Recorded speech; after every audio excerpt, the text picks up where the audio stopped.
I entered the Dominicans in 1970, and I'd done a little bit of philosophy as an undergraduate, and I eventually wanted to become a teacher. I did a MA in philosophy on Schleiermacher and Jacques Maritain, and then, while still in the formation process, went on and did a MA in theology with a topic on the sacrament of confirmation in relationship to baptism. Why do we need these two sacraments if each one gifts us with the Holy Spirit? So a kind of traditional theological issue, but it was also a topic that was being discussed in journals at that time.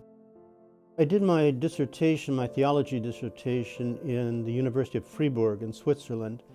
And another hot topic that had come along was divine immutability, the question, does God change? I wanted then to use Thomas Aquinas and his theology to answer some of those who were objecting to the notion of divine immutability, and basically trying to show that if God is love, then God is unchanging, and to show that an unchanging God could actually be more of a God of love than a changing sort of God.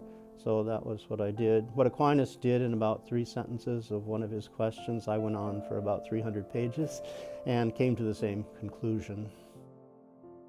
More ancient tradition has something to say to those current questions and problems, and can allow us to speak of the human being as having a spiritual soul, which would be a theological point, but also taking seriously our bodily human nature, and allowing us to speak on both of those aspects of the human being without falling into a kind of dualism, but maintaining the unity of the human person.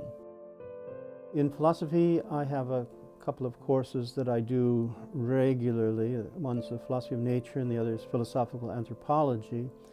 And in the philosophy of nature course, there's an interface with contemporary science in certain ways. Philosophy of nature is interested in a broad understanding of the natural world and a broad account of the way that we can discuss causes, what makes things happen in the natural world. And science has a different approach, very empirical, more controlled, but more detailed. In lots of sciences now, there's a notion of emergence and interest, not just in breaking things down into all of their parts, the way reductionism does, but considering the integrity of the whole, whether it's the whole atom or the whole molecule, the whole organism, whatever it is, and the particular kind of influence that the whole has on its own parts. In theology, the courses I give often are a course called The One Creator God, which looks at the existence and nature of God, the divine attributes, God as creator, divine providence, themes of that sort.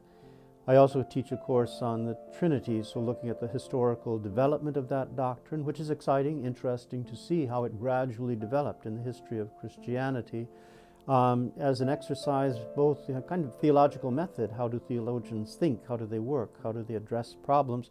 But the question of the Trinity itself and the mystery of the Trinity, to try to show that this isn't simply a contradiction, to have 3 persons who are one being, and how do we talk about that? So it's an exercise in faith seeking understanding. We believe that God is 3 and 1.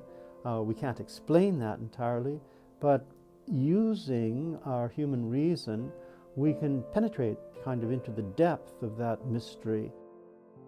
I think what I like most is introducing students to new ideas that are new to them, especially in the philosophy of nature course. That's an entry-level course in our graduate program. So some students come in, say, with a background in science and understand that methodology, but then what about philosophy? How does that tie in? And to introduce questions and ways of thinking that are new to them is exciting to me.